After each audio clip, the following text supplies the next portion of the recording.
नवरात्रीमध्ये अखंड दीप कुठल्या तेलाचा लावावा, महत्त्व काय आपण बघूया। नवरात्रीमध्ये देवीच्या 9 रूपांची पूजा केली जाते। मातेला प्रसन्न करण्यासाठी 9 दिवस उपवास करून मातेसाठी अखंड ज्योत पेटवली जाते। तुम्हीही अखंड ज्योत प्रज्वलित करत असाल तर काही गोष्टी लक्षात ठेवा। नवरात्रीमध्ये देवीच्या 9 रूपांची पूजा केली जाते।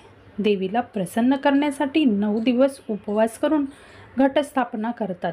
तसेच 9 दिवसांसाठी अखंड ज्योत पेटवली जाते।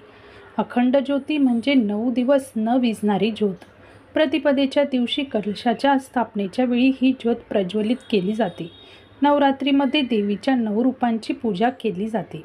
मातेला प्रसन्न करण्यासाठी 9 दिवस उपवास करून मातेसाठी अखंड ज्योत पेटवली जाते।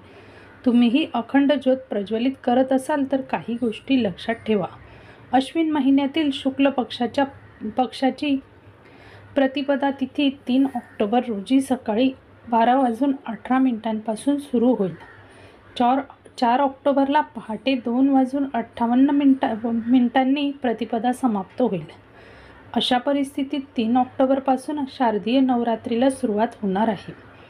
तर शारदीय नवरात्रीची सांगता 11 ऑक्टोबरला होणार आहे। विजयादशमी हा सण दुसऱ्या दिवशी म्हणजेच 12 ऑक्टोबर रोजी साजरा केला जाईल। मान्यतेनुसार घरांमध्ये घटस्थापना केल्यानंतर अखंड ज्योती पेटवली जाते। अखंड ज्योती म्हणजे अशी ज्योत जी खंडित होत नाही। अखंड प्रकाशाने घरात समृद्धी येते आणि देवीचा आशीर्वाद प्राप्त होतो। भक्तांच्या सर्व मनोकामना पूर्ण होतात, म्हणून अखंड ज्योत पेटवली जाते। अखंड ज्योतीचे नियम काय आहेत ते आपण बघून घेऊया।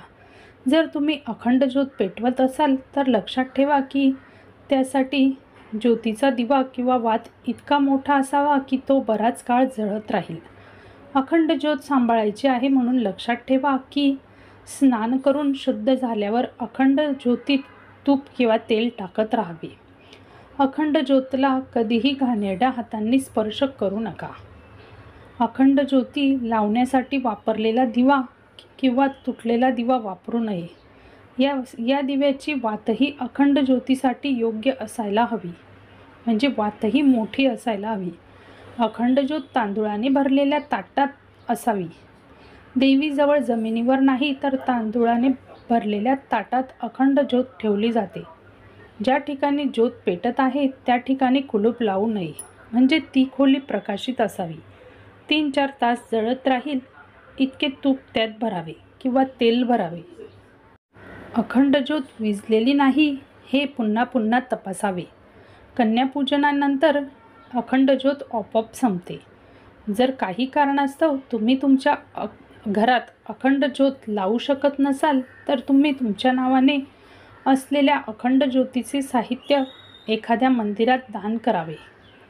तर अखंड ज्योतीविषयी ही माहिती तुम्हाला कशी वाटली हे कमेंटमध्ये नक्की सांगा। आणि अखंड ज्योत लावताना तुम्ही कापसाची वात नेहमी लांब घ्यायची आहे आणि त्यामध्ये तिळाचे तेल किंवा तूप वापरायचे आहे। तूप वापरत असाल तर ते वितळून वापरायचे आहे। धन्यवाद।